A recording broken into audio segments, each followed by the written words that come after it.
Have you ever felt like life's meaning is slipping away and you're left asking what's the point? You're not alone. For most of human history, finding purpose was simple. In ancient times, people looked to religion, kings, or societal traditions to define their purpose. Whether you were a farmer, a soldier, or a scholar, your role in life was clear. You were part of something bigger, guided by divine forces or the rules of society. Life had meaning because it was shaped by something beyond you, something you were meant to serve or contribute to. But over time, this certainty began to break down. With the rise of science, reason, and secular ideas, many people stopped relying on religion or tradition to find meaning in life. This is where the German philosopher Friedrich Nietzsche comes in. He famously said that, end quote, God is dead. End quote. Nietzsche didn't mean that God literally died, but rather that the old beliefs that gave life meaning were no longer relevant in the modern world. Religion and traditional ways of thinking had lost their hold over people's lives. What followed was a void, a space where the clear answers we once had about life's purpose no longer existed. In this void, many people felt lost. Some found freedom in shaping their own meaning, while others felt disconnected and adrift in a world that seemed indifferent and chaotic. This is the challenge we face today. We are free to create our own meaning, but it's not always easy. So how do we find purpose in a world without clear answers? Let's explore 5 philosophies that offer guidance drawing from Western philosophy, Eastern spirituality, and ancient wisdom. 1.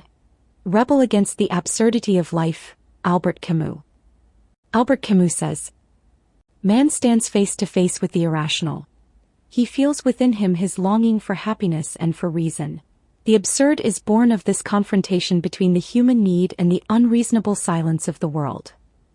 Camus challenges us to confront an uncomfortable truth. Life is absurd. We crave purpose and order, yet the universe offers none.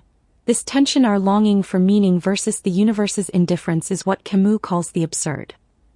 Instead of surrendering to despair or nihilism, Camus urges us to embrace the absurd and create meaning ourselves.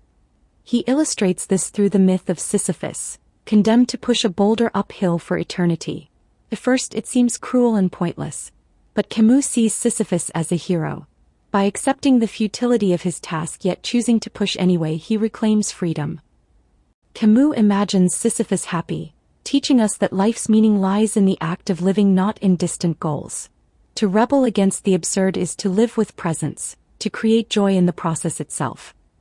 2. Meet life with virtue and acceptance, Marcus Aurelius and Stoicism. Marcus Aurelius says, "You have power over your mind, not outside events. Realize this and you will find strength." Imagine standing in a storm. You can't stop it, but you can choose how to face it. This is the essence of Stoicism. Focus on what you can control and accept what you cannot. Stoicism centers on 4 key virtues.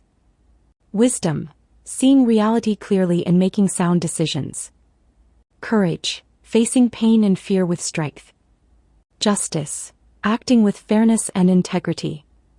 Temperance, practicing self-control and balance. The Stoics Marcus Aurelius, Epictetus, Seneca believed meaning isn't found in wealth or status but in how we respond to life's challenges. Even losing a job, which feels like a storm, can become an opportunity for wisdom, courage, justice, and temperance. To the Stoics, happiness isn't about controlling the world, it's about mastering ourselves. 3. Finding purpose and letting go, Buddha. Buddha says, "You only lose what you cling to." We chase money, success, and validation hoping fulfillment lies there, but satisfaction always fades. Buddhism explains why. We suffer because we cling to things that constantly change. At the heart of Buddhism is dukkha, existential dissatisfaction. We want things to stay the same, but life is impermanent. True freedom, the Buddha teaches, comes from letting go. His 4 noble truths reveal the path. Life contains suffering. Suffering arises from attachment. Suffering can end if we stop clinging. The Eightfold Path guides us out of suffering.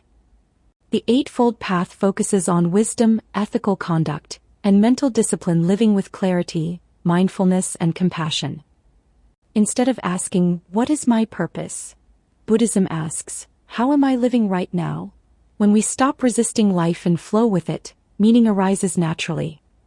For, find purpose in the flow of life, Lao Tzu and Taoism. Lao Tzu says, life is a series of natural and spontaneous changes.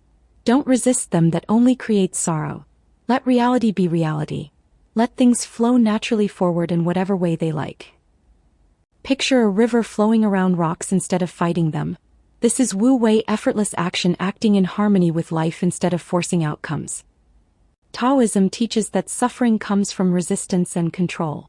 Wu Wei doesn't mean passivity, it means alignment. Like a surfer riding waves, it's about working with life's currents instead of against them. In practice, this means letting go of control, acting with ease, and trusting life's natural flow. Instead of obsessing over promotions or outcomes, we focus on deepening skills, building connections, and allowing opportunities to unfold. Wu Wei shows us that when we stop forcing life, things often fall into place naturally. 5. Surrender to the divine, Krishna and Bhakti Yoga. Krishna says, whatever you do, whatever you eat, whatever you offer or give away, and whatever austerities you perform, do that as an offering to me. When Nietzsche said God is dead, he warned of a world unanchored from faith. Many today chase success or self-expression but still feel empty. Bhakti Yoga offers another path, finding meaning through devotion to God, the universe, or a higher power. Bhakti transforms ordinary actions into sacred offerings. Singing, serving others, working, or even daily chores become meaningful when done with love and devotion.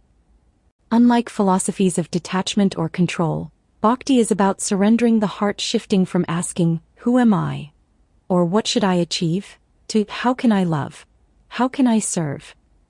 In surrendering to God, we free ourselves from ego and self-centered striving. Life becomes purposeful through devotion and connection to something greater. Conclusion.